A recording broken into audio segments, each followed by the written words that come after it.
Hello, my spookies. It's Friday, and we have a special treat for you. With over 200 episodes of the podcast published and more, and I mean many, many more coming.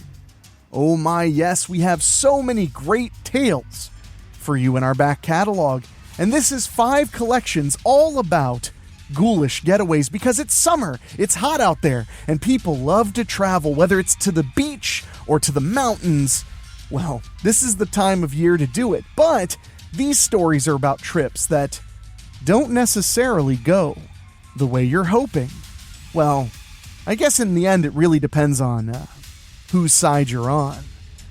Maybe you want a little R&R, a little sun and fun, and a little death and dismemberment. I'm not here to judge. I will not yuck your yum. So sit back and enjoy 5 scary stories right now after these quick words. Bella's Holiday by Rob Fields. And here we are. Aini and I just crossed into the huge megalopolis known as Shore City. You know what? I don't even think I remember the last time I was here. Let's just say I'd never even heard of Strickfield. Yeah, it's been that long ago. As far as the distance between Strickfield and Shore City, it's at least 500 miles. I've been driving our rental car since we left Strickfield. Aini's sitting next to me and giving me directions. After several long hours and some stops, we finally pull into the driveway of Grandma Donnerly's house. I get out of the car and look at my surroundings. I can see the beach as I look past Grandma Donnerly's. I can even hear the sounds of people having a good time. Aini comes up beside me. "Bells, you okay?" I sigh and look up at the sky. Why do I do it? Why do I let you talk me into doing shit? I turn to face her. First, I let you talk me into staying in Strickfield. Next, you and I both end up on the cheerleading squad at Strickfield High. And now that school's out for the summer, I let you talk me into coming all the way to Shore City for a week of vacation. Of all things. What's wrong with taking a vacation? Aini asks. I grab Aini and shake her a little. Because neither of us can fucking drive a car. I let her go. You're goddamn lucky I learned fast. We're really lucky we never got pulled over, and fuck all those speed limits. I sigh. The point is, I don't take vacations, Aini. I just don't. And here you are, she reminds me in her mousy voice. Why did I agree to drive us all the way to Shore City? 3 days ago, Aini's grandma calls her out of the blue and wants to see her. Right away, she asks her grandma if she can bring me along. She agrees right away, and things fell into place from there. Almost. Turned out neither of us ever learned how to drive a car. Aini tried calling a taxi service, but the trip would be quite costly. So Aini talked me into driving a rental car. Let's just say I had a few, close calls. Believe it or not, it's really quite easy when you get it down. It's just those fucking speed limits that piss me off. So I said fuck it and got us here doing a full 100. Aini and I got our bags out of the car, and then the front door opens. Aileen, you finally made it. Aileen is Aini's real name. I call her Aini because her older brother Martin calls her Einstein on the count of her big brain. I just shorten Einstein by calling her Aini. She returns the favor by calling me Bells. Aini and her grandma hug. It's nice to see you again, Grandma. Grandma Donnerly is in her mid-60s and has a thin frame with silver hair. And you must be Bella. Aileen has told me so much about you. I was just going to shake hands with her, but she pulls me in and hugs me. When we finish, she just looks at me. You are so cold. Do you need some coffee or some hot chocolate? I smile a little. I'm fine, ma'am. Grandma Donnerly invites both of us inside. She's got the air conditioning running. She shows Aini to her room. As she's getting settled in, Grandma Donnerly brings me to the basement. I set you up down here. I hope you don't mind. I'm not choosy, I reply. Turns out she prepared a couch down here. It's nice and cool. There's even a small shower cabinet for me. It's perfect, I tell her and put my duffel down. She nods and heads back upstairs. After I unpack, I come back upstairs to see the Donnerleys at the kitchen table. I'm entering the kitchen when Grandma Donnerly gasps. She points right at me. No! Grandma, what? Einie asks. The old woman gets up, still pointing at me. You don't have a reflection. And I had forgotten about checking for mirrors and avoiding them. This is part of the reason why I don't go on vacations. Now Einie's grandma knows I'm a vampire. You're a believer? I say. I've met your kind before, she replies, contempt in her voice. I revoke my invitation. Grandma, stop, Einie tells her. Bells isn't like other vampires. She's been my dearest friend for months. She considers Einie. Then she looks at me and makes another realization. You walk in the daylight? I'm the only one who can, I reply. When I killed a master vampire, I was hurt too. His blood mixed with mine and made me what I am. I'm not malevolent, and I won't hurt you. And you're friends with my grandbaby? She asks in amazement. Einie's my only friend, I admit. She talked me into coming here with her. If you don't want me here, I'll leave. I won't stay where I'm not welcome. Grandma Donnerly looks at her granddaughter. You said she was staying with you. And Martin, Einie adds. Grandma Donnerly really shows contempt now as she looks at me. Aileen told me you're Martin's girlfriend. Well, I wouldn't entirely say that, I stammer. She raises her finger. Break up with him. That boy has been nothing but trouble since he was old enough to walk and talk. If you don't know now, you'll know soon enough. I look at her solemnly. Is there something you want to tell me? She takes my hand in hers. You don't know Martin as well as you think. He can never stay out of trouble. He looks for any excuse to cause trouble. Kids at school called him Mean Martin, and with good reason. I won't let him come here. He's not welcome. He'll never be welcome. Break up with him. A leopard like him never changes his spots. I listen to her heartbeat and know she's telling the truth. I realize I'll have to watch Martin closely when I return to Strickfield. I'll have to talk to Einie about this later. Grandma Donnerly lets go of my hand. You may stay. I don't know how I'll feed you, though. I don't have any blood for you. I don't drink blood, I tell her. But you can't feed me anyway. I'll eat you out of house and home. Einie said there's plenty of good buffets I can eat at. I explained to Grandma Donnerly why I don't drink blood and how I have to eat lots of food to compensate for all the energy I use. Just the same, Grandma Donnerly insists on feeding me, even when I told her about how I devoured at least 20 roast chickens for my first meal as a vampire. I watch the Donnerlys talk some more. Grandma Donnerly tells Einie that she should just leave Strickfield and come move in with her. Leave Martin behind. Or if you don't want to live with me, you know you have other family here. You could even live with your 3 cousins. They have a house in this neighborhood. I'm sure they'd enjoy having you to live with them. The more I'm hearing the old woman talk negatively about Martin, the more I'm really wondering.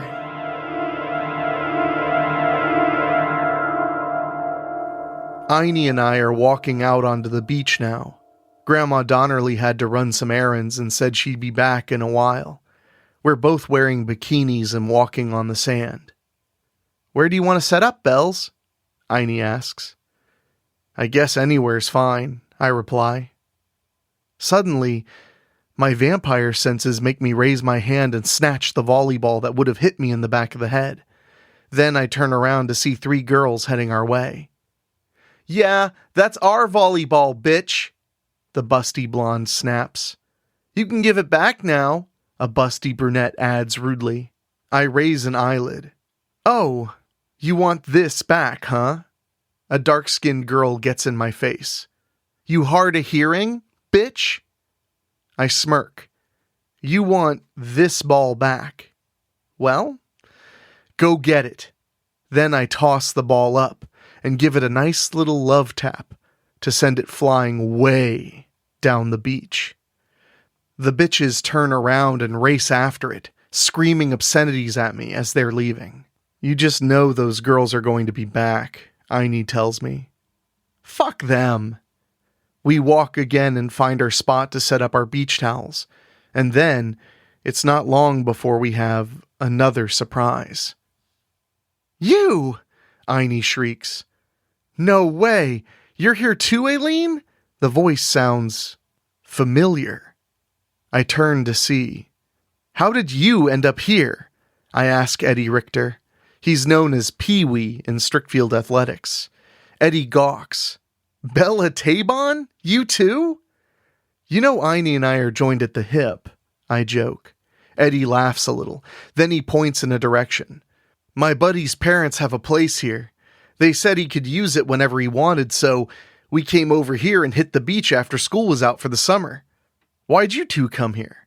Aini explains that her grandma invited her to come over, and she invited me to come with her. Just then, Eddie's friends approach him. They're all at least a head taller than him. Guess he's nicknamed Pee-wee for a reason. For a mortal, he's impressed me with what a fast little fucker he is.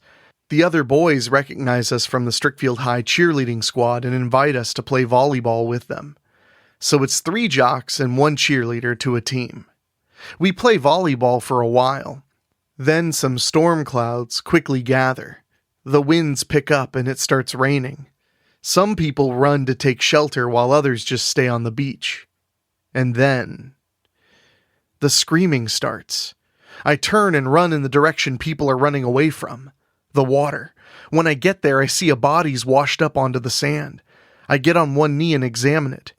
I'm already seeing things here that tell me I've got work to do here in Shore City. Through my vampire hearing, I can hear Aini's little feet as she's almost on me. Bells, what?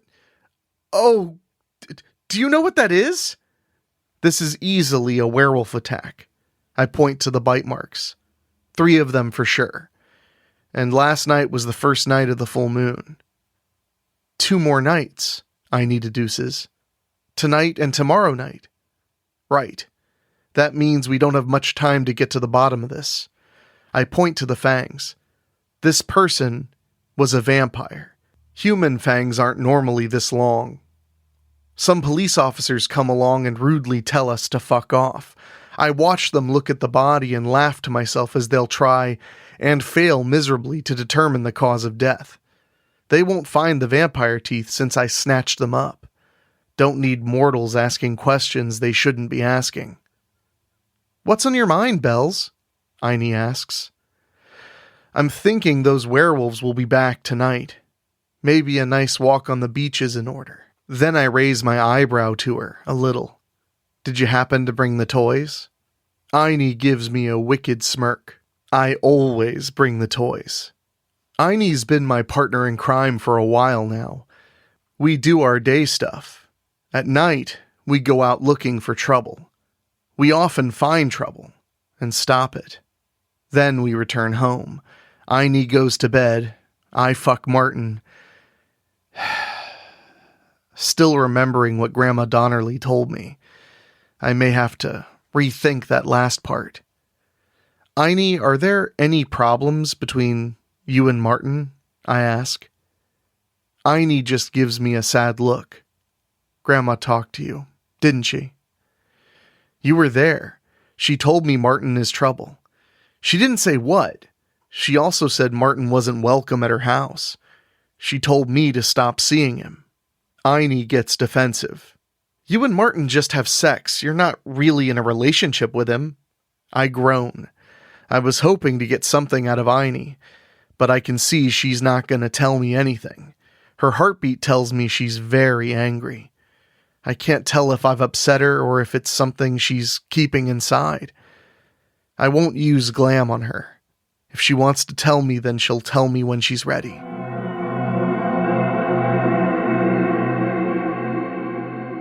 Night comes.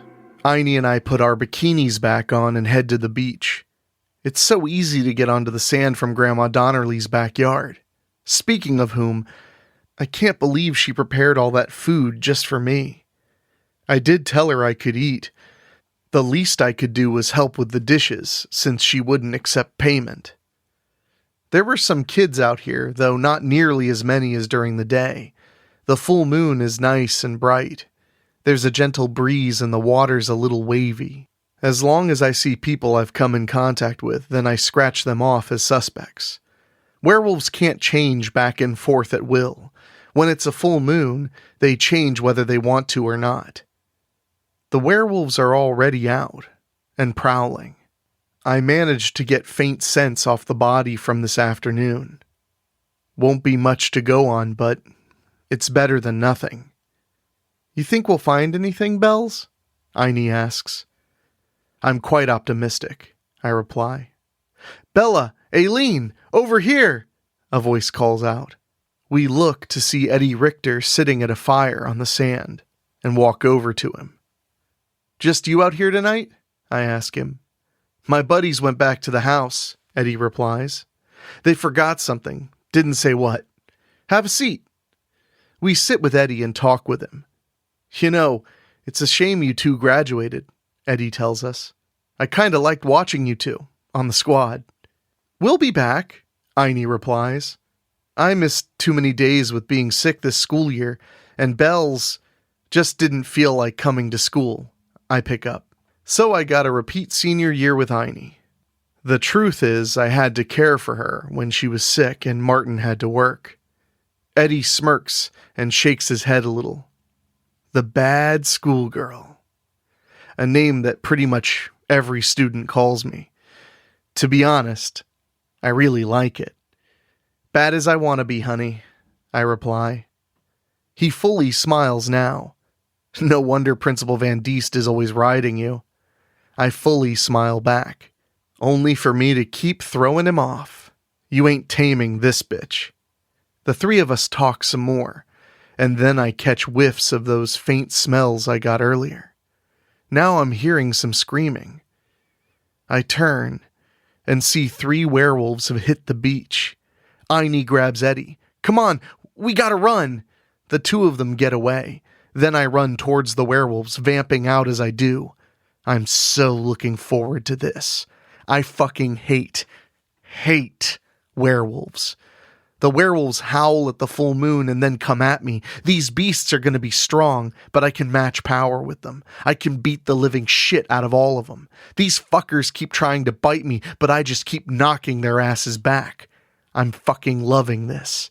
Most importantly, I'm keeping their attention on me while other mortals are getting away.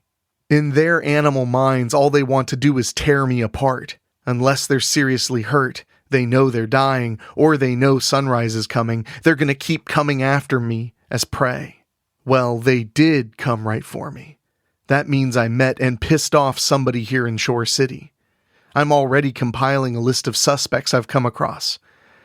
Guess I'm gonna have some work to do tomorrow during the daylight hours. Oh, I know what you're thinking. Why the hell didn't I just kill those motherfuckers?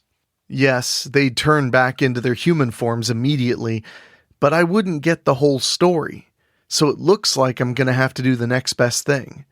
As my new playmates come at me again, I strike with a little more force and knock their asses out. Now comes the not-so-fun part. The waiting game. I guess I can enjoy the view of the water and feel the gentle breezes while I'm waiting. Time to use some of Aine's toys. I pull out some special zip ties she made in her mad scientist lab back at her house, in her basement. These particular zip ties are really high tensile strength. You can't get these at your local hardware store. They're strong enough to piss off these werewolves once I apply them. Aine keeps improving on the formula, so I imagine it's only gonna be a matter of time before these things can secure even me, or other master vampires. As I'm about to secure the first werewolf, my senses go critical. I don't have time to react as a silver werewolf crashes into me and takes me down. Those other 3 were easy to take on, but this one is an alpha. You don't see too many of these around, due to the fact that they don't last as long as vampires. But here's one now, pissed off as fuck. The two of us fight it out. When the other werewolves come too, the distraction is enough for the alpha to hit me hard enough to daze me. I barely feel the alpha getting on top of me before I hear the gunshots. Oh yeah, I guess they understand gunshots also, especially with the whole silver bullets thing. I wake up and find myself down in Grandma Donnerly's basement. Einie's right there with me. Bells? You're finally awake. Yeah, she's quite happy right now. Yeah, I got lucky, I reply. You missed it. I tell her about the alpha werewolf that showed up. So, you're saying werewolves are like vampires? The older they get, the more powerful they become? She translates. Pretty much, yeah. Given the strength and speed of the alpha and the silver coat, this one's been around for a very long time. Then Einie's quick on something else. We only have one more night, Bells. Tonight. I know. I may have my work cut out for me. And maybe not. You have suspects? She asks. Perhaps. We gotta be beach babes again today, Einie. You up for it? Einie glares at me. I am not a beach babe. Look at me. I'm a scrawny little thing. I smirk and look my friend in the face. I think Eddie Richter would disagree. He's definitely into you. Einie gasps. Oh no, Bells, don't you dare. We argue about it for a little bit. Then I compliment Einie on her cute little face and tell her that having bigger tits isn't always better. I mean, I certainly don't have them myself. She finally lets her guard down and agrees to come on the beach with me. One more time. After breakfast, we step onto the sand again in our bikinis. See, Einie, there are plenty of guys checking you out, I say. No, they're checking you out, Bells. She disagrees. I'm not the one with the flowing long blonde hair and sexy body. Watch and learn. Throughout the day, Einie realizes that I'm not the only one people are checking out. When I ask her to get lemonade for us at a stand, she's quickly surprised that guys are hitting on her. Einie's got a thin frame, but she's not a skeleton. She's also got that cute face and great smile. And no, I definitely did not glam these guys. Einie returns with the lemonade. You were right, Bells. She sits down. But I just can't go out with anybody. I just can't. I don't have a long-term future with anybody. I smile. Einie, you'll make someone a perfect wife. She gets upset fast. You don't understand.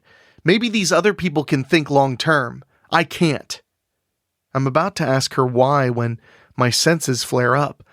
I easily lift my hand and snatch the volleyball that was intended to hit me again. I stand up and face those 3 bitches from yesterday. You know, you 3 seem to have a difficult time keeping your fucking ball to yourselves. Now I'm making calculations in my head. I'm also picking up some familiar scents. Just then, we're joined by Eddie Richter and his friends. It doesn't take long for the beach bitches and the Strickfield jocks to get into it, with Einie and me caught in the middle. And then it happens. We end up in a full-scale volleyball game. It's Eddie, his friends, and me on one side. The bitches demand to have Einie on their side and get one more girl to come and join them. Believe me when I say we don't end up playing a friendly game of volleyball. The 3 bitches are clearly targeting me and Eddie. It surprises me how they're talking so nicely to Einie, like she's always been one of them. In fact, they even tell her their names. But Einie and the other girl are the only ones who play fair on their side. The bitches get really pissed off when they try to put the ball over the net, and I'm right there to slam it down to the sand. Yeah, I'm using my vampire strength, but fuck these bitches. I've been watching these big breasties closely.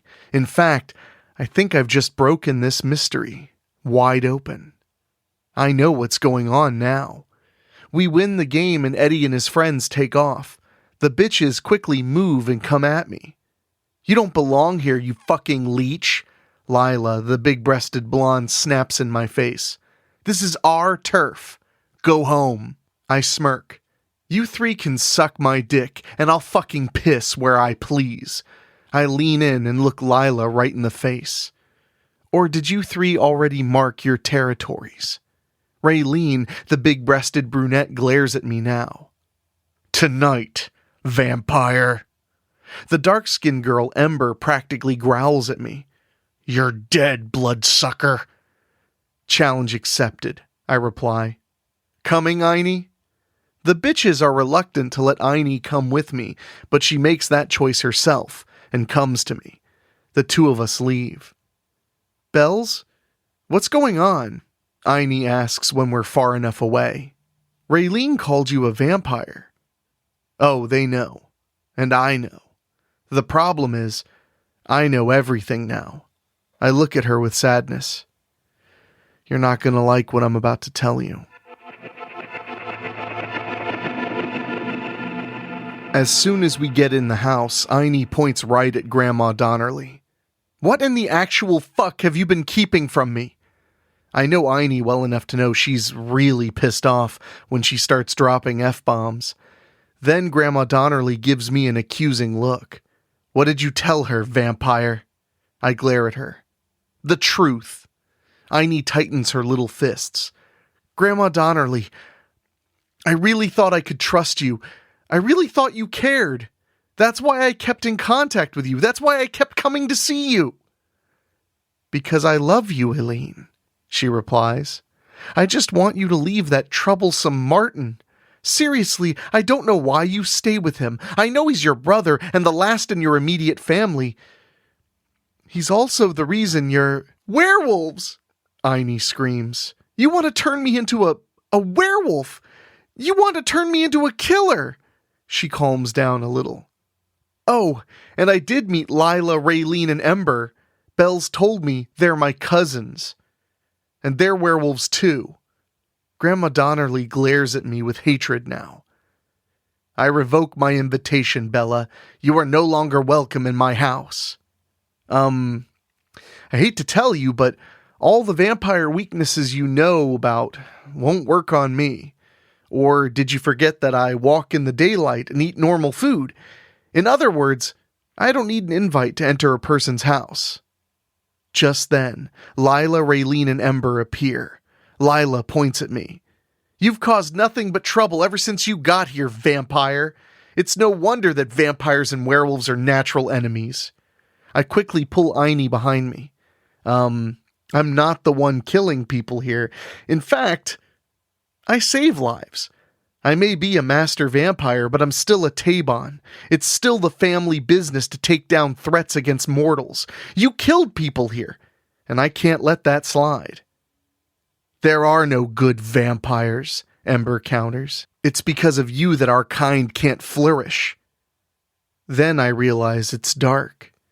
The full moon will be evident soon. Just give me my grandbaby and your death will be swift, Grandma Donnerly tells me. No, I won't do this, Einie tells her. I won't become a killer. I'll die first. Raylene gasps. Aileen, you're our blood.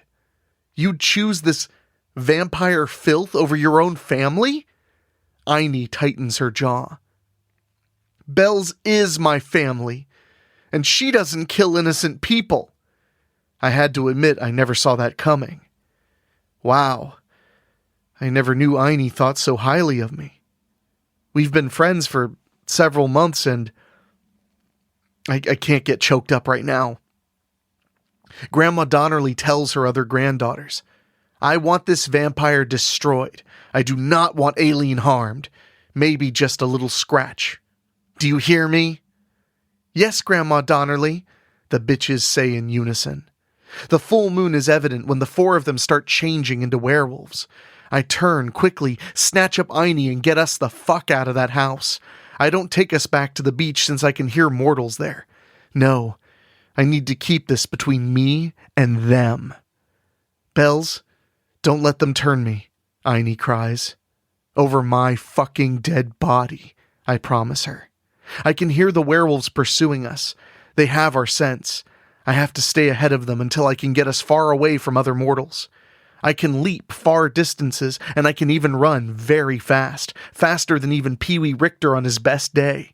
But a werewolf would still ultimately catch up to me. Sucks to be me, and not able to fly. I manage to make it to some open wilderness where we can fight. When I land, I let go of Aini and get ready. Both werewolves and vampires have night vision. I don't know how theirs works, but for me, the darkness is still daylight. The 4 werewolves are on me now. Grandma Donnerly herself's gotta face me head on, instead of going cheap like last time. I can still knock her away, but she recovers a lot faster than her granddaughters. Aini throws me her backpack. "Bells! Use the toys!" I open it and pull out the launchers that she made for when we face other vampires. Aini and I did make a little swap in these this afternoon. I quickly secure them to my forearms as I'm running. When I have them on, I turn and face the werewolves. Aini comes up beside me with her own launchers. Like I said, this mousy girl is my partner in crime. Aini also has her night vision glasses on. We both take aim and fire. Ember and Lila both fall when we sink silver stakes right through their hearts. I turn and fire my other one at Raylene to kill her. Now that just leaves Grandma Donnerly. I put Aini behind me and prepare to fight her, but Aini moves in front of me. "This is my fight, Bells." I raise my hands in front of me and back off. Aini aims her last silver stake.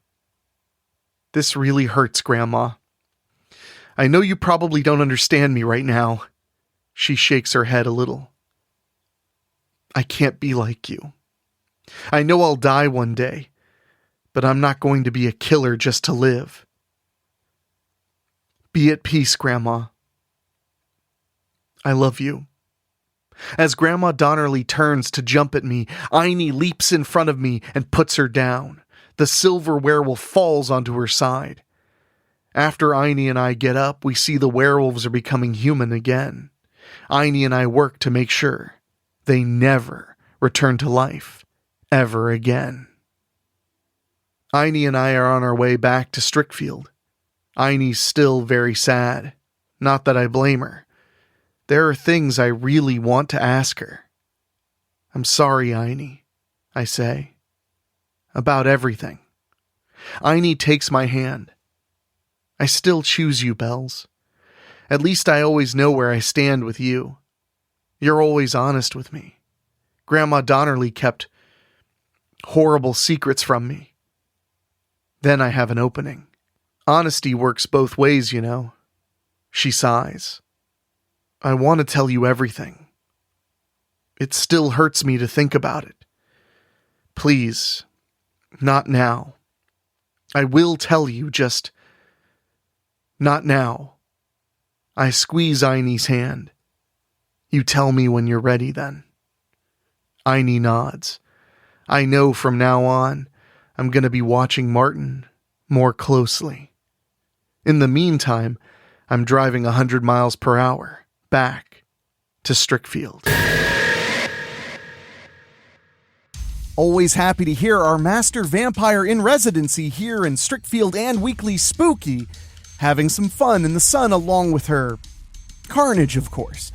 Remember to take a moment on your favorite podcasting app like Apple Podcasts or Spotify and leave us a 5-star rating. It costs you nothing at all, and it helps other spookies find the program. And speaking of other spookies, if you want to hang out with all of us and share fun memes, scary stories, weird news stories, and so much more, go over to Facebook and type in Weekly Spooky's Tomb of Terror. There are a whole lot of us all hanging out, sharing things that make us think of the bumps in the night. But now, who's hungry? Because it's time for a little Dead and Breakfast. It's a place you'll definitely want to stay at, and, very likely, never leave. So let's get to that story after these quick words from our sponsors.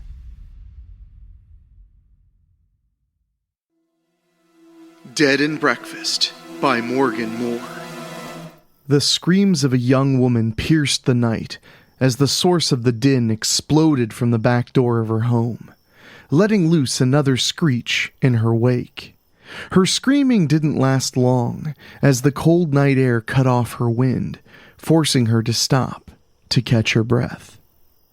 She was enjoying a night to herself while her mother babysat for her, but the peace she was hoping to get was shattered when a stranger knocked on her door. When she opened it, the man rushed her and chased her into the living room. A bottle to the head led to her escape, and here she was, taking a break to regain her composure. She was freezing, but there was no way she was going back into her house. A neighbor, any neighbor, would have to do. The young woman started to walk towards a distant gate when the man shoved his foot into the small of her back. With no time to react, he flipped her over, sitting knees first on her stomach. Stunned by the blow, she looked up at him as the ice pick, recently pilfered from her own home, entered and exited her heart repeatedly. When he finished, the man stood up and slid the ice pick into the pocket of his jacket before walking off into the cold, bitter night. "I think it's stuck, Matt." "Really? I hadn't noticed, Rachel," Matt replied sarcastically. Rachel, Matt, and their friends Danny and Jack had been trying to get in one last camping trip before the weather turned bitter.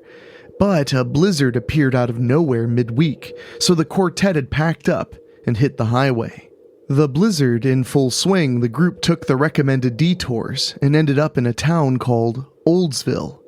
Or, more accurately, on the front lawn of a house they almost hit as they skidded off the road thanks to the ice that surrounded Oldsville. "So now what do we do?" Danny asked as she held her arms against her body for extra warmth. "There's no way we're going to get any help out here tonight," Jack remarked. "Well, we have to do something or else we'll freeze," Matt interjected. Rachel looked around the area. He was right, she thought. They'd freeze to death if they stayed out here. Rachel looked around the neighborhood and noticed that the lights were off in every house except for the one they were stuck in front of. "Hey guys, it looks like the people who live here might still be up. Why don't we try asking them for help?" she suggested to her friends. The other three looked at each other and shrugged. "I'm game, as long as they have heat," Danny said. "And a warm bed to go with it," Jack added, grabbing Danny by the waist and bringing her into a kiss. "Don't get too lovey-dovey. You might get stuck together and not in the fun way," Matt said as he hauled out everybody's bags from the car. The four trudged up to the house and banged on the door all at once.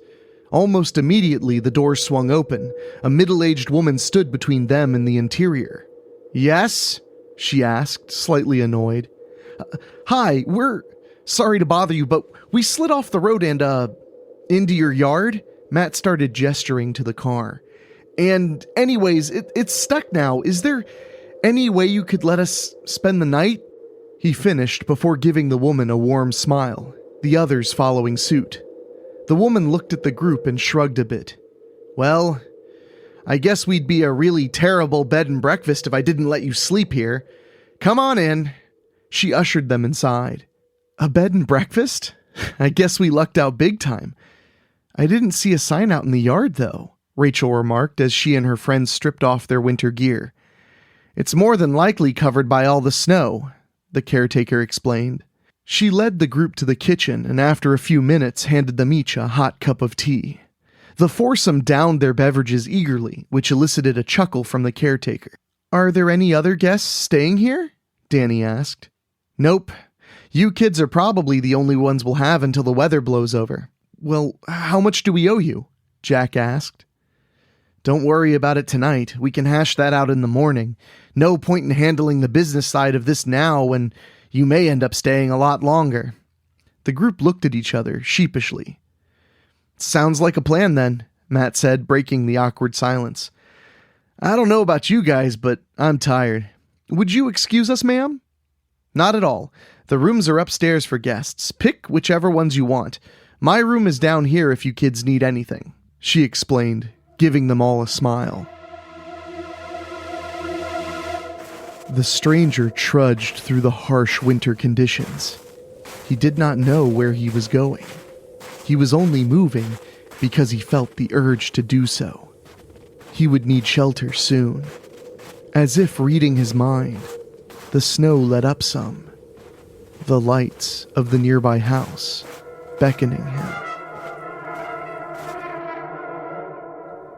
Rachel walked into the room she and Matt had claimed, buttoning up a pajama shirt as she did so. Matt sat on the bed looking at his phone. "Anything interesting?"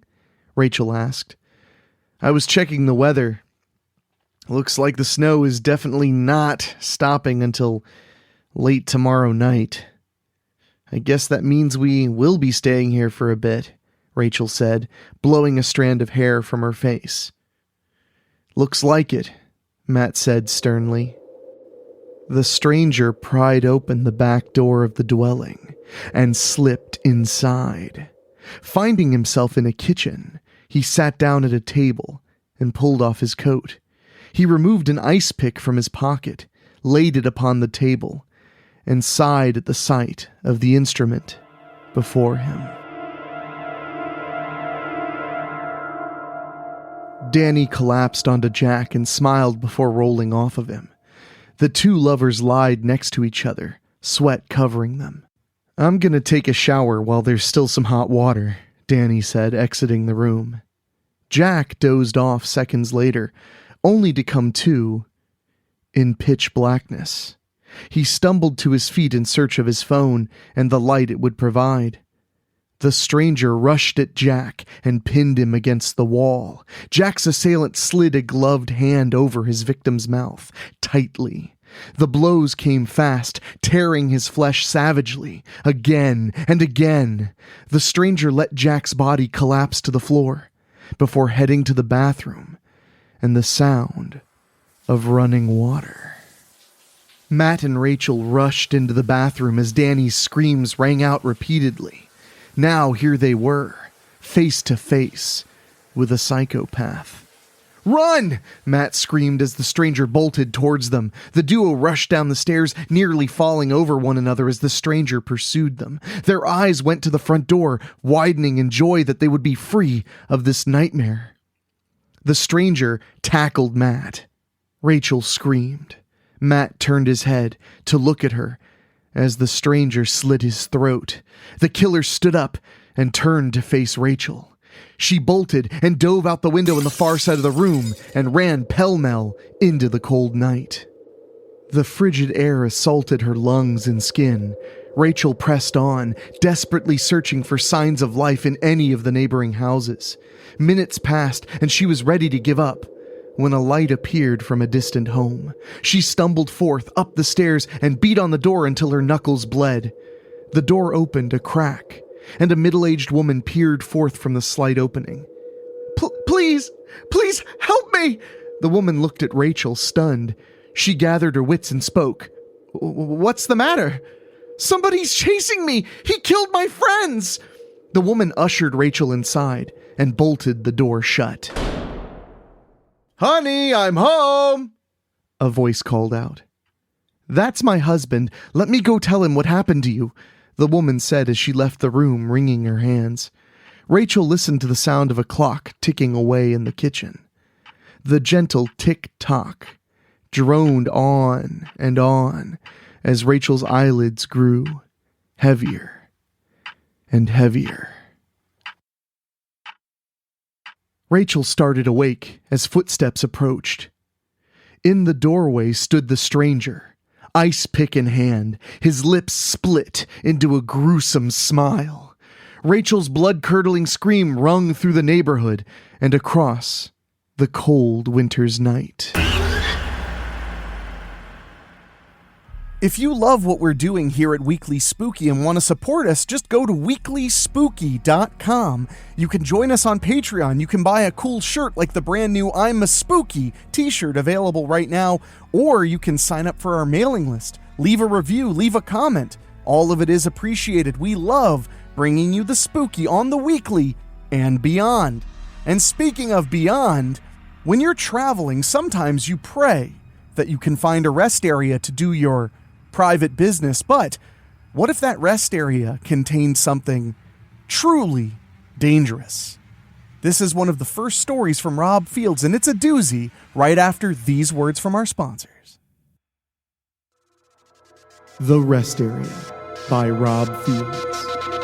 Brad and Robbie were traveling along U.S. Route 23 while coming back from the Ohio State Fair one Saturday evening late in the summer. The two friends were talking about all the fun they had while at the fair, when eventually they came to a very dark part of the freeway nearly devoid of traffic. As Robbie was driving, Brad came up with a mischievous idea. He grinned slightly and turned to face Robbie. "Hey, Robbie, have you heard the stories about Aaron Rudder? He's supposed to be an axe murderer who just escaped from the state mental hospital, you know?" Robbie sighed, but kept his eyes on the road. "It's been said that he's hacked up about 10 people around this area in the last 2 days," Brad continued, talking in a more quiet, eerie voice. Robbie muttered a sigh. "You are so weird, man." Brad continued. "Rumor also has it that he eats his victims, too." Robbie tried to ignore him, but Brad kept on going. "Sometimes he even fillets them." Robbie groaned. "Would you please shut up?" Brad just laughed. "Oh, Robbie, you scare way too easy." Robbie didn't pay any attention. They continued on down the freeway. Eventually, they passed a sign that said that a rest area was about 1 mile ahead. "Hey, Robbie, could you pull off at the rest area when we get to it?" Brad asked. "I need to use the bathroom." Robbie sighed. "I guess." When they got to the rest area's off-ramp, Robbie pulled off the freeway and parked the car. They both got out. "I'll just be a few minutes," Brad said. "Take your time," Robbie replied. Brad walked to the men's restroom and went in. After taking a piss, he washed his hands and came back outside. He looked to the car to see Robbie wasn't in it. Suddenly, he heard something snap not too far off in the distance. He waited there for a moment. When he didn't hear anything, he started walking back toward the car. Suddenly, he heard another snap. Only, it was closer this time. "Robbie?" Brad uttered. "Is that you?" There was no answer. "Robbie?" Brad repeated, now sounding tense. There was still no answer. He heard another snap. As before, it was closer. Brad was feeling really uneasy. Then, as if on impulse, he turned and headed toward the area where the vending machines were. As he was about to open the door and head in, he heard yet another snap, and again, it was closer. He turned around to look behind him. Suddenly, a figure leapt out from nearby. Brad felt a straight edge strike him at the back of his right shoulder blade. He was struck again almost immediately. Brad screamed with each chop, and again, and again, and again. "Chop, chop, chop, chop, chop, chop," the axe murderer shouted with glee. Brad then realized something wasn't right. For one thing, he didn't feel anything actually cutting into his skin. Second, he recognized who it was that was attacking him. Brad quickly turned around to see him. "Robbie!" Brad shouted. "It was you?" Robbie burst out into wild laughter. "It was you all the time?" Brad cried. Robbie managed to collect himself. He pointed to Brad. "You should have seen your face." Brad's face twisted in anger. "I could just kill you." Robbie stopped laughing and became serious. "Oh, but it was okay for you to keep carrying on about Aaron Rudder in the car, huh?" When Brad heard this, he calmed down knowing Robbie was right. He sighed. "All right, we're even." "All right," Robbie agreed. "Let's get out of here and get home." "Sure." As they were walking back to the car, Brad said, "You know, that was clever how you broke those sticks on the way to the vending machines." Robbie looked at Brad oddly. "I didn't break any sticks, man." Brad looked at him in surprise. "You didn't?" "No," Robbie answered. "I was hiding behind the car. When I saw you going to the vending area, I came out from behind the car and got you. I know I didn't break any sticks." Now Brad was really confused. "Then if it wasn't you—" "I did," a deep, rumbling voice not belonging to either of them answered from behind them. They quickly turned around to see a big man with an axe in his hands, and he was smiling at them in a very demented way. "So nice of you guys to show up for a late-night dinner," the man said to them in a crazed tone. Robbie and Brad knew at once who this man was, and they screamed in terror. They quickly turned and ran for their car. Aaron Rudder was right behind them. As Robbie tried to get into the car, he heard the slam and immediately saw the axe blade embedded in the roof of the car. Brad was already a long way away from the car. Robbie lashed out and kicked Rudder in the stomach to stun him. Then he turned away from the car and ran himself. "Oh shit, oh shit, oh shit, oh shit, oh shit, oh shit," Robbie gasped as he ran for all he was worth, so much so that he was feeling his own heart pounding. Robbie and Brad were both running into the woods behind the rest area in separate directions. They both knew Rudder would likely catch up to them. Robbie pressed himself up against a tree to try and catch his breath. "I've got to find Brad," he thought as he continued to catch his breath, trying to make as little noise as possible as he quickly tried to process the hell he currently found himself in. Suddenly, Robbie screeched as he just barely avoided the axe blade that damn near embedded itself into his throat. He pushed himself away from the tree and resumed running. Out of the corner of his eye, he saw Aaron Rudder trying to pull the axe out of the tree. Robbie knew he didn't have much time before this insane psycho would be after him again, and he still had to find Brad. Robbie bolted into the darkness, barely avoiding oncoming trees. He knew he had to try to get back to the car, somehow. He needed to get to his cell phone, which he remembered leaving in one of the cup holders. Or better yet, maybe he could get the hell out of the place. Rationality set in quickly, and he knew he couldn't just leave Brad behind. "What the fuck am I gonna do?" he demanded of himself. Robbie backed himself up against another large tree. Again, he tried to take breaths without being too loud and alerting Rudder to his location, if he didn't know already. Okay, you gotta think straight now," he mouthed to himself. "Okay, where are you? You gotta think straight now. Where is the car? Where is it?"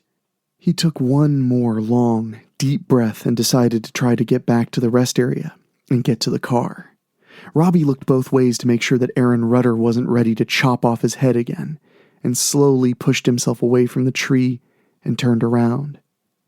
Cautiously, he started to make his way back to the car.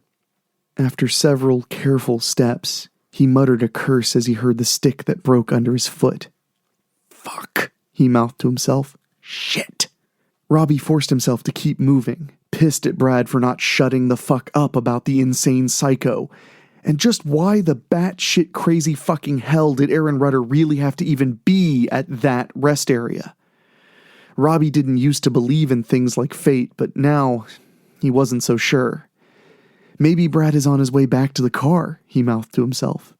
Robbie moved from one tree to another, cautiously, carefully, quietly. Snap! "God damn it!" Robbie whispered loudly when he felt another stick break under his shoe. Robbie forced himself to remain focused and saw the lights in the distance. This had to be the rest area. What else was lit up brightly at that part of outer Marion, Ohio at that hour of night? He kept looking left, right, having eyes in the back of his head, face front. The lights were so close and so far away. Robbie also considered that Aaron Rudder might even be waiting at the car for either one of them. Okay, maybe Rudder wasn't hanging out at the car, but it was possible that he was keeping an eye on it. Okay, I just have to get to my cell phone, Robbie thought. Or if Brad is there, we can get the hell out of here. Robbie felt in his pockets. He felt some relief in knowing that he still had the keys on him, but then he never just left his keys in the car, for any reason. He still had his wallet, not that he could buy Rudder off, right?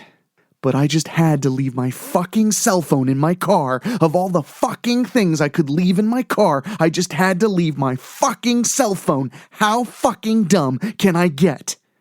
Robbie decided there was no point in crying over spilled milk. He continued to creep further towards the rest area. He started to feel as if the rest area was moving farther away from him. He shook his head quickly and kept moving. After agonizing minutes, Robbie had finally returned to the rest area. He moved to the back wall and made his way around to get back to the front. He was in such a big hurry to get to the main entrance that he didn't see the person had suddenly placed a hand on his shoulder. Robbie shrieked and started to run. "Robbie!" He quickly stopped when he saw it was Brad. The two of them both backed themselves up against the wall and looked each other over. Robbie looked at Brad as if saying, "You're alive." Brad nodded in acknowledgement. They turned and started to creep along the wall until they were both looking out at the parking lot. A lone car suddenly sped by the rest area. Both of them looked around to see if Aaron Rudder was nearby. When they didn't see him, they cautiously moved out into the open and made their way towards the car. When they reached it, they quickly got into the car and pulled the doors shut. Robbie locked all the doors with a simple push of a switch on his inside door. He moved to start the car. No keys. Robbie remembered that he had them in his pocket. He quickly dug for them and pulled them out. As he slid the ignition key in, Brad screamed, and the driver's side window shattered. Glass exploded all over Robbie and Brad. Leaving so soon? Rudder grumbled. It's still dinner time. Robbie didn't even think about it. He quickly turned the ignition key and started the car. He quickly shifted into reverse and sped out of the parking lot. Rudder raised his axe and gave chase. Robbie put the car in drive and hit the gas. They'd only gone a little bit when they felt something hit the trunk. Brad turned around. He hit the trunk with that axe! Robbie hit the brakes. What the fuck are you doing? Brad yelled at Robbie. Hang on. Robbie pulled the car in reverse again and hit the gas. This time, both of them saw Rudder holding on to his axe handle as Robbie backed the car closer and closer until boom. Shit, Brad cried. Shit was right. Robbie managed to get Aaron Rudder off of the car, but at the cost of backing into a utility pole, which caused the trunk to come open. The axe came loose and landed near the back window. At that moment, another car pulled into the rest area. Brad quickly got out and frantically waved to the people in the other car. Get the hell out of here! Brad took a few steps and pushed the trunk lid shut. Surprisingly, it didn't come open again. He got back in the car. Go! Robbie shifted the gears and floored the accelerator. The tires squealed as the two of them pulled away from the rest area. Robbie had hit 100 miles per hour by the time he'd merged onto US Route 23 North. He didn't slow the car down again until he cleared the Marion bypass and reached State Route 4. From there, they would turn towards Bucyrus and head for home. Later, after dropping Brad off, Robbie walked into his house. Robbie shrieked when he felt something leap out at him. Robbie realized where he was again, and whom he was holding. "Oh, hey, doggy," he said. "You gotta stop coming at me like that," he sighed. "Come on, let's go to bed." "Whew," Robbie said to himself. "Well, at least we left that crazy motherfucker back at that rest area." From there, Robbie went into his room and got ready for bed. When he got into bed, his dog still seemed restless, but still managed to get a few solid licks in. "Come on, buddy, stop with the licking already and go to sleep." That was the last thing Robbie remembered before he was dead to the world. Licking is what woke Robbie up from a sound sleep. Robbie groaned as he felt the gentle licking on the side of his face. Then Robbie realized something was off when he smelled something weird as the dog kept licking. Barbecue sauce? Robbie tried to move, but he realized quickly that he couldn't. He quickly woke up fully and took in his surroundings. He saw that he was outside, in the backyard. He also realized he was getting hotter. That was when he felt his own flesh starting to burn. Robbie was tied and gagged on his own barbecue grill. "Oh, hi." A horrible, familiar grumbling voice said in his ear. "So glad you woke up. Dinner will be ready soon." Robbie looked up and saw Aaron Rudder, wearing an apron and dipping the brush back into the barbecue sauce. "You worked up quite an appetite in me." Rudder continued. "Just a few more strokes, and all done." Robbie couldn't really think anymore as the flames started to lick and burn his flesh. Aaron Rudder would finally get his dinner.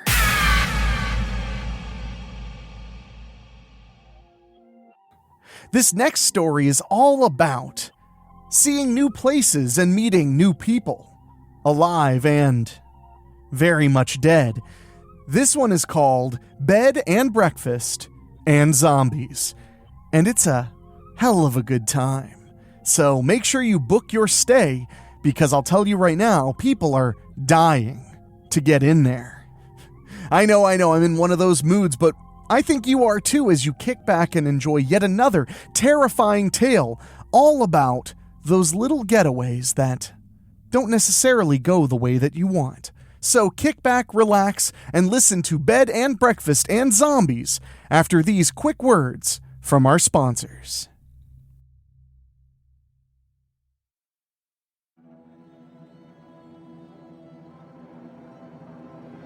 Bed, Breakfast, and Zombies by Keith Tomlin.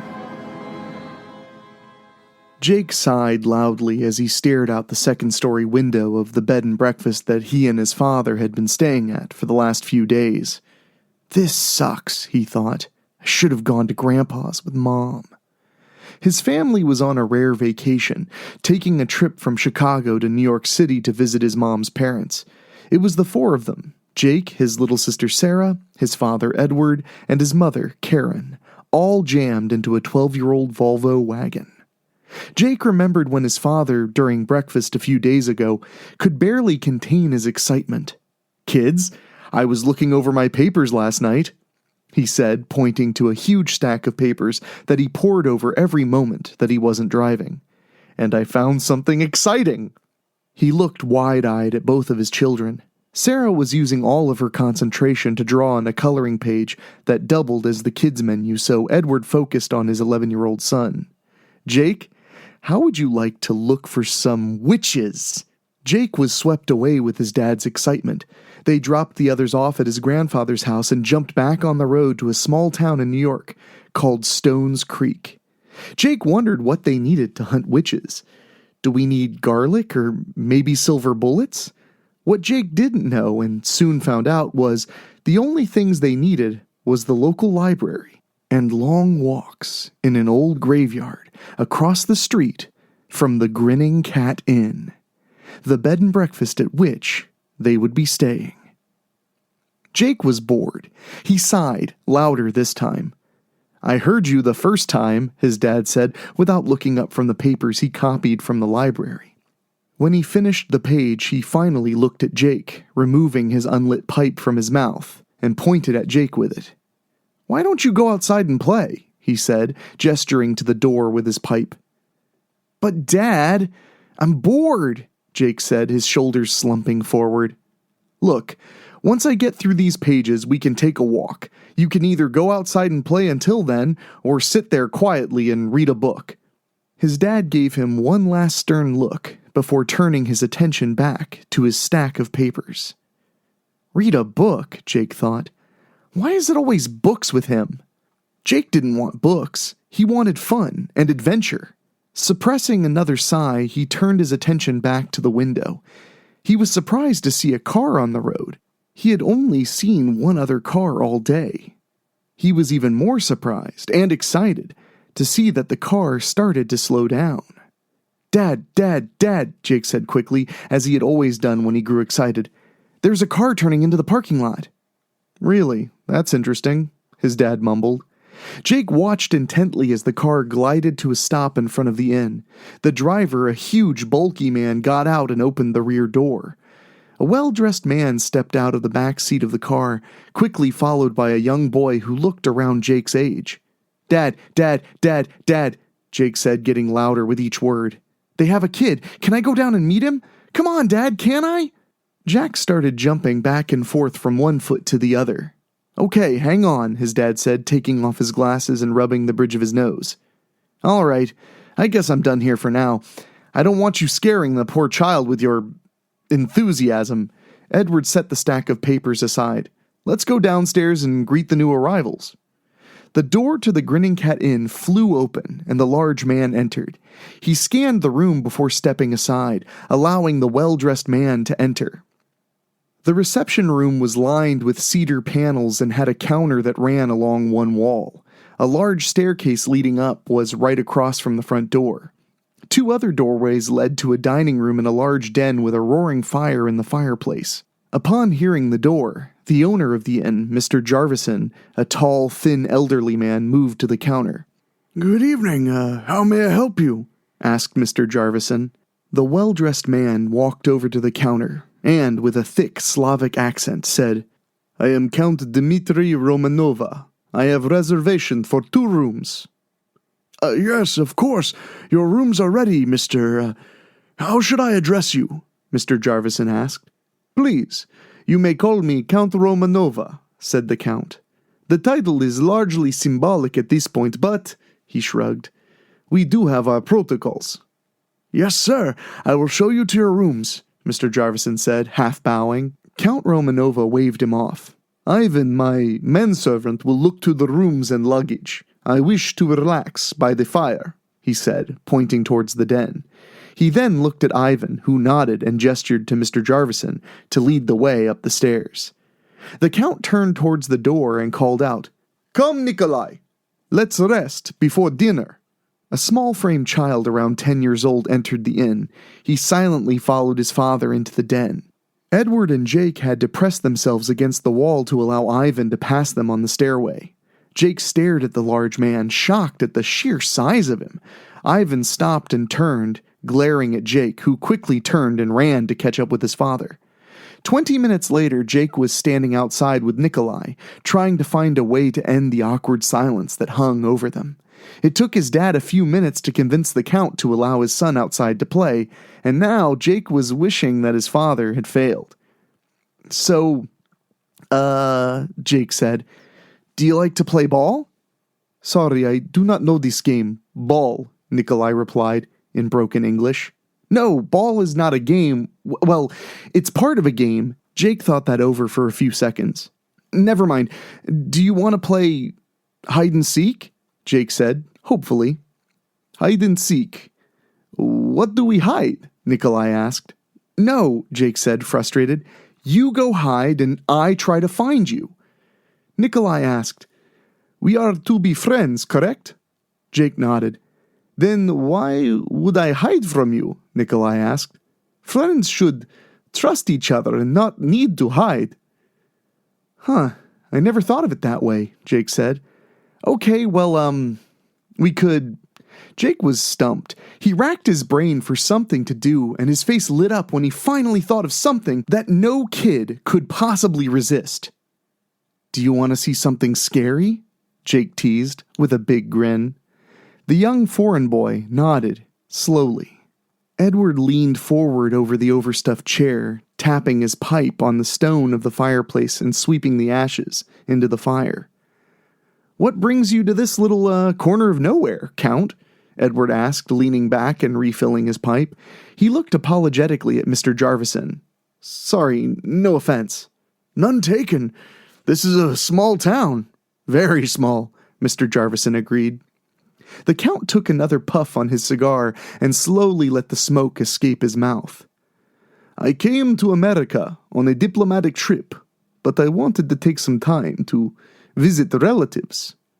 Mr. Jarvison sat up, beaming. "You have relations living here?" Count Romanov slowly shook his head. "Living? No. Sorry, I used the wrong word. I have..." He waved his hand in the air, causing ash to fall onto the arm of his chair. "Ancestors here, in cemetery." He pointed toward the graveyard. Jake led Nikolai across the street and into the old graveyard. They walked through the old gravestones, many of which were so weathered that you couldn't read the words engraved upon them. Jake spent many hours here the last few days walking the overgrown paths between the graves with his father. This place held little interest for Jake except for an ancient crypt that they were now approaching. It was a small stone building with vines growing up the walls toward the tiled roof.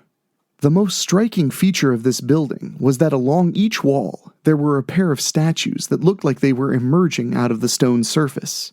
Each statue was of a creature with a bald head, pointy ears, and a mouth with razor-sharp teeth. His dad said they were ghouls, undead creatures that feast on the flesh of the living. "What do you think?" Jake asked as they approached the crypt. He snuck a sideways glance, hoping to have scared the other boy, but instead, he looked amazed. The smaller boy slowly walked around the building, admiring each statue in turn. He then walked along each wall, running his hand along the stone surface as he went. Nikolai turned to Jake and asked, "Where is the door?" "Yeah, my dad wondered the same thing. Weird, huh?" Jake replied. Nikolai continued to walk around the building, examining each wall as he went. He finally stopped and waved at Jake, pointing at a brick in the wall. Jake walked over and bent close to discover that there were drawings etched into this brick. Drawings his dad would have called runes. The more he looked, the more they seemed to shimmer. He began tracing them with his finger, and he swore he felt them start to grow hot. Jake took a step back to ask Nikolai if he had spotted any other bricks like this when his head started to buzz. The buzzing turned into a voice deep inside his head.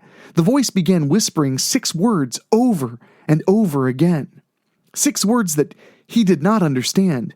These words got louder and louder until finally they burst from his lips in a booming voice. Costos secreta predo malum apier ostium. Jake was unable to stop himself from chanting. Costos secreta predo malum apiere ostium. Jake heard a low hum coming from the wall in front of him. Costos secreta predo malum apiere ostium. The runes started to glow brightly. Costos secreta predo malum apiere ostium.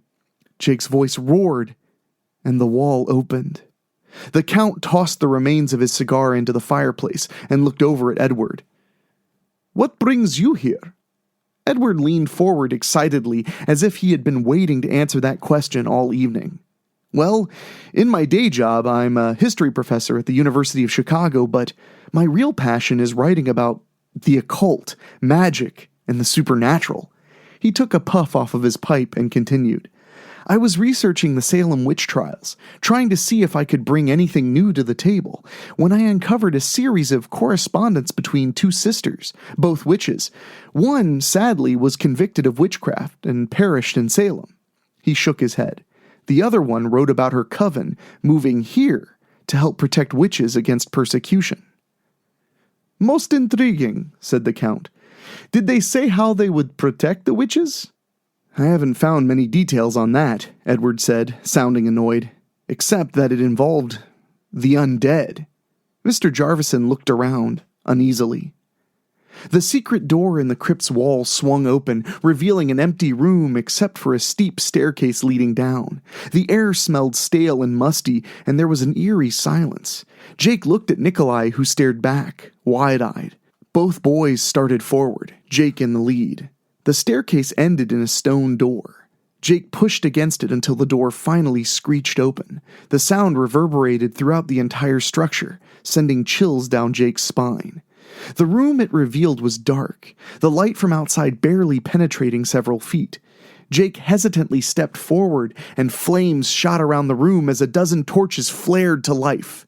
They revealed a large, circular room with a dozen stone doors around the perimeter. The floor was made of white marble with black marble inlays, creating a large pentagram.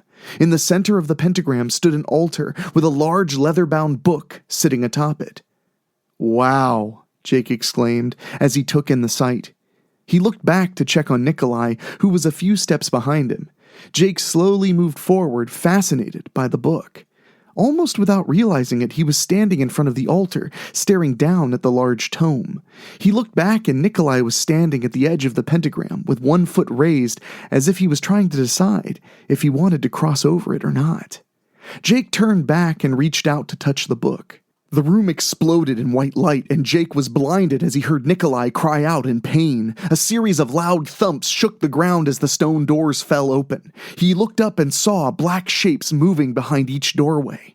Jake turned and started to run toward the stairs. Nikolai was on the ground at the edge of the pentagram, withering in pain. As Jake paused to help Nikolai, he glanced around the room.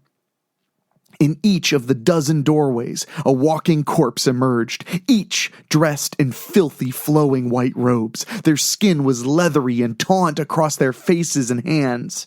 As they emerged from the darkness, they raised their hands as if they were searching for something, sniffing almost like dogs. Jake could hear the wet rattles of them inhaling deeply. The creatures didn't look like the ones from the movies, but he knew what they were. Zombies.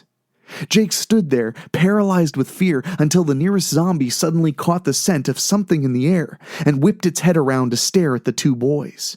A rune carved into each of their foreheads began to glow as they opened their mouths and moaned. Jake pulled Nikolai up and pushed him towards the stairs. Without taking another look behind him, he ran. "Are there any of these, witches still around?" the Count asked. "That's what I've been trying to find out. I believe that most of the original settlers were witches. I've been looking at the genealogy records, and As far as I can tell, the last of their living relatives perished in a fire back in the late 1950s, Edward said somberly. Yes, that was an awful thing, Mr. Jarvison mused. My family lived a few counties over when it happened. I was just a young child, but I still remember the news accounts. Very sad. Most of the town was attending some kind of meeting at the town hall when it caught on fire.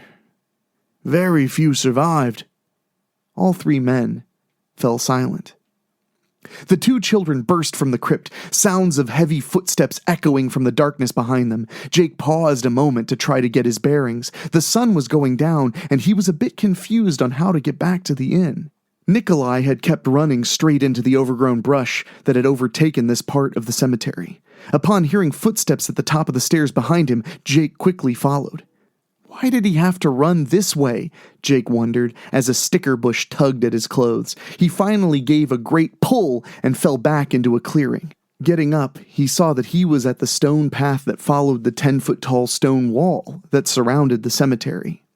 Jake recognized some of the tall monuments, and he knew where he was. Jake turned toward the right and ran along the path. After a few minutes of running, Jake heard a scream coming from ahead of him. They must have got Nikolai, Jake thought. He began to run faster. The Count broke the silence suddenly. Did you hear a noise? Something is not right. The other two men shook their heads, looking around the room. Ivan, the Count said quietly. The large man stepped forward out of the shadows, quiet as a mouse. Go check on Nikolai. Ivan nodded and glided off. Something is not right, Count Romanova repeated himself, looking out the window into the growing darkness.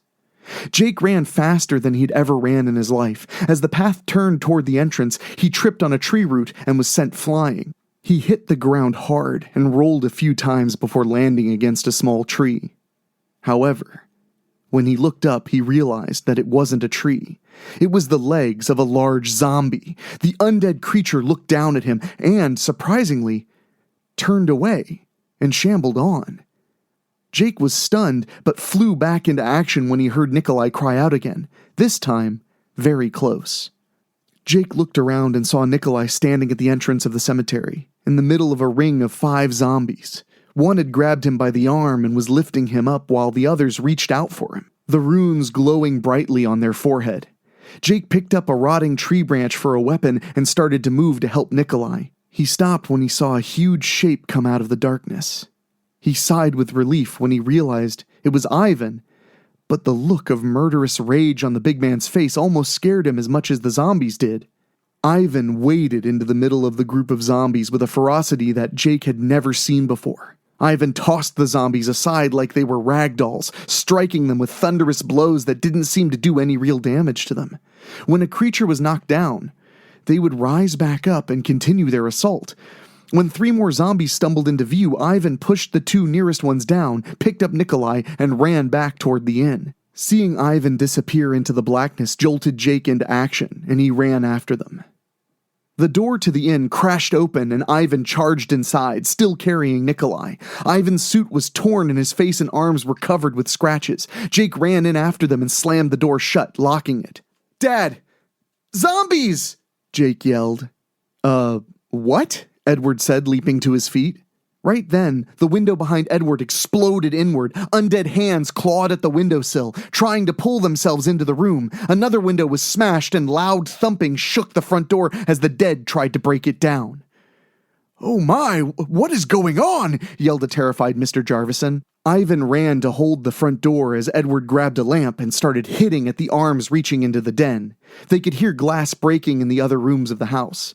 Mr. Jarvison finally snapped and ran out of the den. He let out a terrified scream as a zombie lurched out of the dining room in the reception area. It ignored Mr. Jarvison as it shambled toward the Count, the rune on its forehead glowing brighter with each step. "The runes!" Edward yelled, pointing at the glowing brand on the zombie's forehead. "Some powerful magic created these things." "Can you stop them?" Jake said, fearing the answer. "Not without knowing the spell used to animate them," Edward yelled back, using the lamp he had to push a zombie off the windowsill. "Jake, the book!" Nikolai yelled, trying to help his father, who was struggling with the zombie from the dining room. Yeah, Dad, there's some kind of spell book or something in that weird crypt in the graveyard, Jake said to his father. That may be our only chance, Edward shot back. Count, we need to get to that crypt, now, he yelled. The Count, who was holding his own against the zombie, yelled out, Ivan, to me! We need to get to the graveyard! Ivan rushed over and tossed the zombie attacking the Count aside through a broken window. Just as Ivan turned back to the front door, it burst open and 3 more zombies began to stumble in. Ivan ran and leapt, knocking them back outside. Go! Go!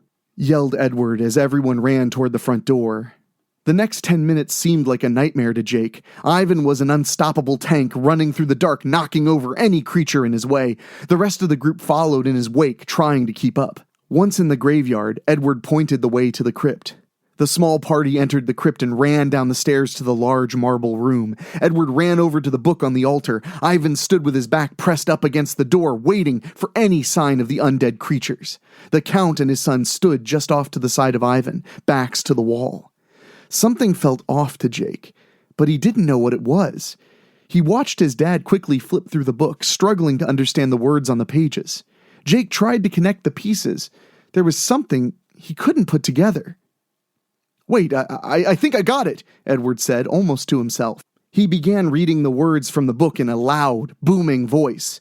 The undead began pounding on the door, and Ivan, muscles bulging, struggled to keep the door shut. The ground began to shake, and a wind started to rip through the chamber. Howls of anger and pain roared from behind the door as the undead intensified their attack. Something finally clicked in Jake's mind. The zombies ignored me and Mr. Jarvison. The runes grew brighter when they got closer to the Count and his son. Dad, stop! The zombies aren't after us! They're after them! Jake yelled, pointing at the Count, who looked back at Jake with a wide grin. Edward showed no sign of hearing his son. He kept chanting, and as he chanted, his voice grew even louder, and the tremors became more powerful. When Edward reached the end of the spell, the black marble of the pentagram burst into flames. The pounding on the door ceased as a silence descended over the room. Edward leaned against the altar, exhausted. Ivan opened the door, and only empty robes littered the floor. No sign of the zombies. Jake started to run to his father when the ground began to vibrate. The white marble floor started to crack as clawed hands began digging their way out of the ground. What? Jake exclaimed. More zombies? Oh no, the Count remarked. These are the relatives I spoke of earlier. My ancestors. The Count laughed as he began to change. His face elongated while his teeth grew sharp. His hair disappeared while his ears grew larger and more pointed. He became one of the creatures from the statues on the outside of the crypt. He became a ghoul. Ivan and Nikolai also began to revert to their true selves. Those meddling witches kept my family imprisoned for hundreds of years. When we discovered them, we took our revenge and burned them all. But we needed someone pure of heart to open the crypt. Someone like your son, said the Count, running his tongue over his razor-sharp teeth. We also needed another fool to undo the spell of protection and destroy those pesky undead guardians of theirs, he said, gesturing back towards the white robes. It took a bit of planning, but we were finally able to forge those leathers to draw you here. Dozens of ghouls were slowly extracting themselves from the ground, their shining eyes looking hungrily at Jake and Edward. I do hope you will join us for dinner, the Count bellowed, laughing. Gotta love a Transylvanian happy ending, and that's definitely one if I've ever heard one. So, before we wrap up with our last story of the night, I just want to say thank you for being a spooky here with us, especially in the summer months. You know, some people, and this is going to shock you, don't want to feel Halloween-y all year long. Yeah, I don't get it either, but this show is for us, the stalwarts, the spooky all year round crowd. So this story is dedicated to all of you. It's about going to your vacation house to get away from it all and realizing you may have found something even worse than you thought. Wings of Twilight. It's a hell of a story, and I know you're going to enjoy it right after these words from our very kindly sponsors. Wings of Twilight by L.F. Falconer. Unless one is strongly influenced by their peers into a herd mentality, we're all guilty of selective reasoning, Martin stated, smacking at the tickle upon the back of his neck. We hear only what we wish to hear. We choose our beliefs. Whatever you say, dear, his wife called out from inside the cabin. Martin's face paled as he leaned forward and gawked at his blood-smeared palm. Dear God, what have I done? His voice rose in pitch. Darlene, come take a look at this. I'm in the middle of something, she answered. Can't it wait? Martin swallowed back his gorge as the tiny winged creature he'd just smashed ceased to stir. Disrupting the silence, a chorus of youthful whoops and cheers rose up from across the lake, and an explosion of wood ducks shot into the amber evening sky. A chilled breeze washed through the pines, wrapping Martin inside a shudder. No, he shouted. No, it can't. I need you right now.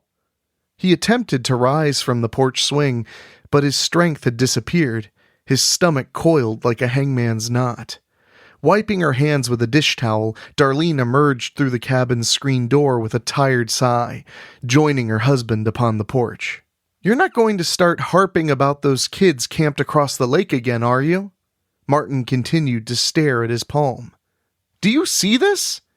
Darlene gave it a cursory glance. It's a dragonfly. Honestly, Martin, you really do need to get out of the office more often. It's not a dragonfly. Martin brought his gaze upward then, staring his wife dead in the eye, while raising his hand closer to her in the fading sunlight. Look again. What do you really see? A distant bullfrog emitted a deep-throated brrrup. Darlene took a step forward and leaned in to look. I've never seen one bleed. Oh my goodness! Her startled step backward drove Martin to his feet, his knees cracking like old cellophane. Go get the phone! Darlene clutched the towel, taking another step. There's no service up here. Take pictures, damn it! It's proof! Darlene scurried back inside and Martin sank into the seat of the swing again, staring down at the tiny body in the palm of his hand, the broken arms and legs, the bleeding skull, the crumpled, diaphanous wings, tattered, torn, the miniature humanoid torso, flattened and oozing, staining Martin's skin with the remnants of life. The screen door squealed and banged shut as Darlene darted back out, her cell phone in hand. She leaned in close, quickly snapping off half a dozen shots of the dead fairy in Martin's hands. I don't suppose we have any way to preserve it, Martin said. I imagine someone at the university might like to see it. The university, Darlene thought with disdain. The same university which forced Martin to take his extended vacation as the Board of Regents ponders his future there. Martin had yet to receive the protective net of tenure. If he lost his position, they could lose the house. They could lose everything. His damned obsessions could keep him from ever securing other employment at any respectable institution. Their sunset years could become more than bleak. We can put it in a sandwich bag in the ice chest for now, Darlene offered. That should keep it. The cacophony of boisterous youths continued on the far shore as Martin followed his wife inside the vacation cabin to free his hand of the gruesome evidence and cleanse the crime from his flesh. Why'd you kill it? Darlene asked, carefully placing the plastic bag atop the block of ice. It bit me. Where? Martin pointed to the affected spot upon his neck. Turning on the lamp and donning her glasses for a better look, Darlene inspected the area. I don't see anything. Are you certain it bit you? I'm convinced it intended to bite me. So it didn't really bite? It simply didn't get the chance. Do they bite? How should I know? You're supposed to be the expert. I never even thought they were real. You've never believed in me, Martin snapped. If you'd allow yourself to pass through that wall of pragmatism you hide behind, you might see there's much more to this world than most people ever perceive. But no. Just like everyone else, it's, oh, there goes Martin again, seeing things that don't exist. People think I don't hear. But I hear. I hear every damn word. He pulled a handkerchief from his pocket and blotted his glistening brow. I know what you think of me. What everyone thinks of me. However, the line between truth and fiction is practically non-existent, minuscule, or merely a matter of perception. Who can claim to know the absolute truth? Isn't insanity only in the eye of the beholder? He carefully folded the handkerchief and returned it to his pocket, his eyes boring into his wife's. As I've often said before, there are those who might believe you to be more mad than I. His lips curled into a brief, conspiratorial smile, raising goosebumps on Darlene's arms. She glanced back at the ice chest. She had seen it, hadn't she? Martin's smile vanished, his face washing pale as moonlight. Oh dear, he gasped. What if this was the only one? What if it was the last of its kind? His rising panic spurred Darlene to her husband's side. It was always best to keep him calm. I'm certain there has to be more, dear. Besides, it was an accident. I know you didn't mean to kill it. But I did. I did mean to kill it. Not that I intended to kill a fairy, but I did intend to kill whatever was crawling on my neck. It's a natural defense mechanism, to slap, you know? I thought it was a bee or a spider, and my absolute intention was to kill it, without any knowledge or foresight as to what, or whom, I was killing. He collapsed into the nearby sofa. But it's terrible luck to harm one. If there are others about, I'm afraid some type of retaliation could be in store. Inwardly, Darlene chided herself for her lack of knowledge. Other than her husband's obsessions, all she knew of myths and folklore were the bedtime tales of her childhood. She sat beside him and put her arm around Martin's slumped shoulders, giving him a reassuring squeeze. How could you have known? Because it's a forest, Darlene. Strange creatures dwell in the forest. Here I was fearing to run across Bigfoot. I never dreamed I'd kill a fairy. A defeated sigh rattled his lips. How could I have assumed it to be merely an insect? Darlene kissed her husband's cheek. As you said yourself, it was a natural reaction. It couldn't be helped. Let me make you a cup of tea to help you relax. I don't want tea, Martin snipped, breaking free of her hold and leaping to his feet. Darlene rose as well. Cocoa? Would you listen to yourself, Darlene? I did a terrible thing, and I'm trying to vent here, and you're spoiling it with offers of cocoa and tea. Can't I simply be angry for once without you thinking I'm mad? I don't want anything. Martin stormed over to the screen door and peered outside. Beyond the porch, a chorus of crickets had begun to sing. I didn't want to come here in the first place. There's no peace here. Why did you force me to come? I didn't force. I didn't want to vacation in the woods. He turned to face her, his cheeks ablaze. You knew that, yet you booked us a cabin anyway. You needed to get out. I did not need to be in a forest. We could have gone anywhere else. Darlene could argue this point till the end of the century, but had long since run out of steam. Why had she chosen the woods? Was she simply embarrassed to take him into public anymore? Biting her tongue, she put on a kettle for tea. May I remind you, she spoke quietly, measuredly. Our vacation options are growing limited. I would have preferred another cruise, but no, we can't do that anymore. Not after what happened last time. Martin slithered back to the sofa, sinking into it, shaking his head. Mermaids, he muttered. There are far too many mermaids in the sea. He gazed back up at his wife and wrung his hands, his eyes welled with tears. Thank God you were there. Removing his handkerchief once more, he dabbed at the moisture in his eyes. You're right. We could never go on another cruise. And flying is much too dangerous. Darlene settled onto the sofa beside him, patting his knee. I know. Gremlins. We're lucky we survived. Darlene stared over at the ice chest. How much longer must she suffer his whimsy? It had taken her 3 years of marriage before she'd come to realize her husband hadn't been joking when putting a bowl of cream onto the back step every night to appease the brownies. She'd always assumed he'd merely been spoiling the neighbor's cat. Then came the Caribbean cruise. She'd awoken in the night to find Martin missing from their cabin. After a short search, she found him perched upon the railing, flirting with the dark, salty waters below. He claimed the sea sirens were luring him to join them in the watery depths. She'd been able to convince the alarmed ship steward that Martin was prone to occasional sleepwalks, but they were put permanently ashore at the following morning's port of call. On the subsequent short flight back to Florida, Martin became thoroughly agitated, convinced he'd spied gremlins scurrying about the jet's wings before an engine fire forced the plane into an emergency landing in Miami. Air travel was now fully out of the question. Driving after dark had become nearly impossible. Martin would randomly jump like a frightened deer, claiming to see the ghosts of those who lost their lives to the roads.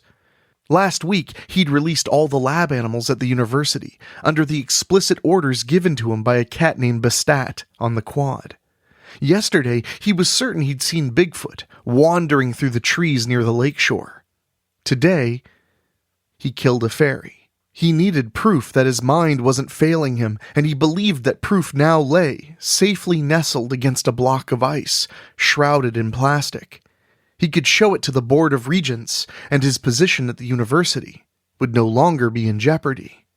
Darlene could swear that she'd seen the purported creature Martin had killed. For a brief moment, perhaps. Or had she merely wished to believe? For years she witnessed her own father lose himself to dementia. What cruel, clenched fist of fate allowed her to end up with a man like Martin? A man so seemingly brilliant, gradually losing possession of his mind. Yet with whom did the fault truly lie? Had she merely seen what he wanted her to see because she, as well, needed to prove he wasn't delusional? Or was it only a desperation to prove her own sanity? They'll probably come after us, Martin said, gazing toward the window into the gloaming. Fairies are not known for their kindness, especially to those who've done them injustice. She had her glasses on now. Should she look at the photos? Look inside the ice chest? She feared to confront his proof again, feared she might, once more, actually see the tiny mythical creature instead of the dragonfly she knew it had to be.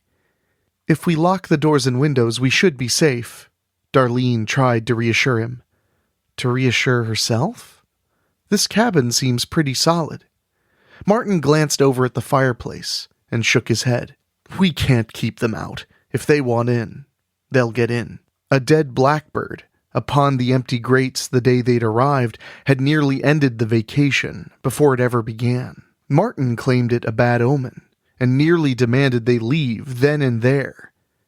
If a bird could get in, then a deep, rhythmic boom, boom, boom, ba, boom rumbled through the air across the lake. Martin's eyes widened, and he sprang to his feet, racing to the window, staring out at the growing darkness. Do you hear them? Darlene crossed over to the door and swiftly closed and locked it. It's only the music of those kids again, she said. Please, Martin, there's nothing to be afraid of. Within her chest, her own heartbeat did its best to outdo the bass beat of the music. A shrill whistle sang out behind them, and they both jumped, wheeling around. Upon the stove, a jet of steam screamed from the tea kettle.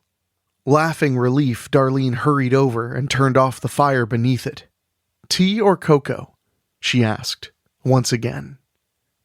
"Tea," Martin acquiesced.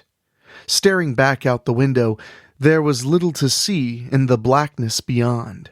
The boom, boom, boom-ba-boom slightly rattled the window glass. Martin pressed his palm upon the pane, feeling the pulsing beat. In a moment, he leapt back when a thump tap-tap hit the glass. A fleeting glimpse of wings evanesced in the dark. He turned a cold eye to his wife. She easily read the fear etching lines into his face. "They're coming," he said. Martin stepped away from the window. "They are bound to punish us." "Us? But I didn't do anything. It was you who killed it." "Mere semantics. It won't matter who they punish as long as their vengeance is served." Martin stripped off his shirt, turning it inside out. "Quickly, Darlene, reverse your clothing." Martin slipped back into his shirt and removed his trousers. "Whatever for?" Darlene set the tea bags aside as her husband proceeded to turn his trousers inside out. "It's for protection," he stated. "Just do it, for your own safety." He was mistaken, wasn't he? Allowing his imagination to rule over logic? Here's Martin always so certain of himself, solidly assured of his self-convictions, while she could only ever doubt her own. What had she truly seen upon the palm of his hand? What had she placed into the ice chest? "Turn your clothes inside out," Martin commanded, pulling his trousers back on. "This is ridiculous." Darlene rested the t-shirt up over her head. From across the room she heard Martin scream. Pulling free of her shirt, she watched her husband duck and swat at the moth that flitted about, seeking the lamplight. "For crying out loud, it's only a moth," she spat as she slipped her reversed t-shirt back over her head. "With a mason jar and a few drops of honey, we could catch it." The excitement in Martin's voice edged into giddiness. "A live specimen would truly exonerate me." Another thump rapped against the window. "I don't have any honey." Darlene backed up a step. "And all we have is an empty soup can." The moth flitted above her, then zipped toward the light. A second one emerged from the empty fireplace, jouncing across the room to join the other as they danced in a light-induced frenzy. "We have to get out of here," Martin whispered. "We can't stay." "We have the cabin for 2 more days." "We have to leave now." Martin's voice rose. "Do you understand? Now!" "It's only—" Darlene swallowed her words as she glanced toward the lamp. "Those were moths, weren't they?" Another thump at the window pane. "Grab the ice chest and the phone," Martin shouted, hefting the half-filled suitcase from the corner chair. "Leave everything else."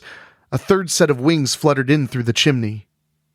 "It's after dark," Darlene pointed out, tucking the cell phone into her purse. "It's a risk we must take, but you must drive because... you know. I know. Ghosts." In a flurry, they gathered their necessary belongings and hurried out to Martin's restored '64 Chevy Impala, stuffing the suitcase and ice chest into the back seat. Darlene slid behind the wheel and turned over the engine as Martin scooted into the passenger seat beside her. Darlene's hands shook as she gave her husband a sidelong glance. Here they were, 2 adults, running like scared children in the night because of a few lousy moths. Again, she questioned, why the woods? Had she secretly hoped he'd get eaten by a bear? Or Bigfoot? After all, his life insurance was up to date. Above the purr of the engine, the boom, boom, boom, ba, boom, came to a sudden stop. A veil of dull silence melted down from above. "Go!" Martin demanded. "What are you waiting for? Just go!" Shifting the Impala into first gear, Darlene pulled away from the cabin on the lake, heading through the tree-lined access road for the main forest highway.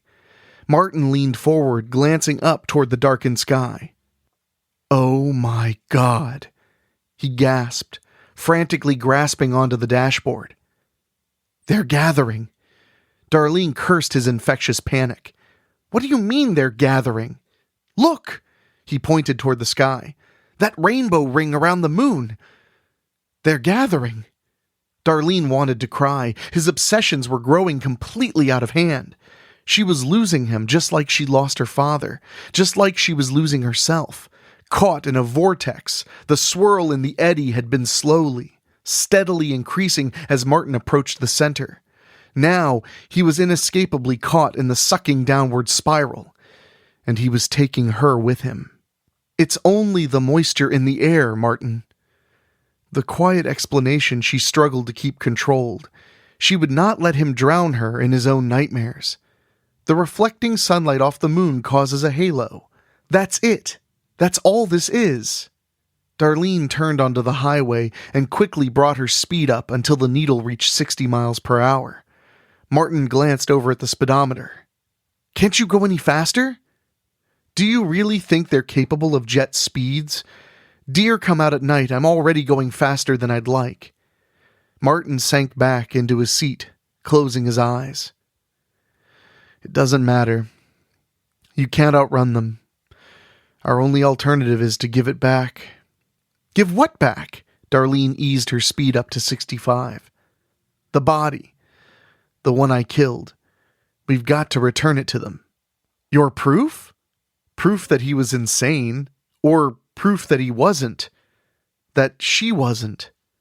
She tried to recall what she'd truly seen in the twilight on the porch, needing to satisfy her own fears. To prove to herself she wasn't sliding into a neverland of the mind, like her father, like Martin. She slipped her hand inside her purse, searching for her cell phone while Martin shimmied around and reached into the back seat, fumbling with the ice chest. Popping off the lid, he fished around for the sandwich bag. Darlene located the phone and set it on her lap, steering with her left hand and swiping the front screen of her phone with her right index finger. A soft light illuminated the dark interior. She had to see the photos. Martin's leg nudged against her, nearly knocking the phone to the floor. Be careful, she scolded, maneuvering the phone back in place. I've got it, Martin cried. With a ragged jerk, he twisted back into his seat, knocking the phone off Darlene's lap once more with his knee. She scrambled to catch it. Damn it, Martin, I asked you. I'm saving our lives, he shouted, rolling down his window and tossing the sandwich bag out. You should... Oh, dear God. Ghost! He screamed. Darlene glanced up at the road. Illuminated in the headlights, the giant figure appeared just left of center on the narrow, two-lane highway. Darlene swerved hard to the right. The front end of the Impala glanced off a granite boulder on the shoulder. Darlene's head thudded against the side window glass. The car juddered through the dirt and rammed headlong into a towering ponderosa pine. Darlene's chest slammed into the steering wheel. Her head collided with the windshield. Within a smothering silence, a liquid gurgle rattled from Darlene's throat. Electrified jolts of pain racked her head, her shoulders. Unable to move, she could only endure the sparking moments, her sight slowly blinded by a steady stream of her own blood, smudging the vision of her husband as he crawled from the wreckage. Not a ghost. The thought blinked on through the fear that soon she would haunt this very stretch of desolate road herself, all alone, consoled only by the knowledge that she was not insane. The amorphous mass of tiny winged creatures which had gathered upon the road slowly drifted apart. Martin trundled to his feet, the unified drone of beating wings descending upon him with a deep boom, boom, boom, ba, boom. Not one of your damn ghosts at all. In the twilight of consciousness, Darlene laughed in silent madness.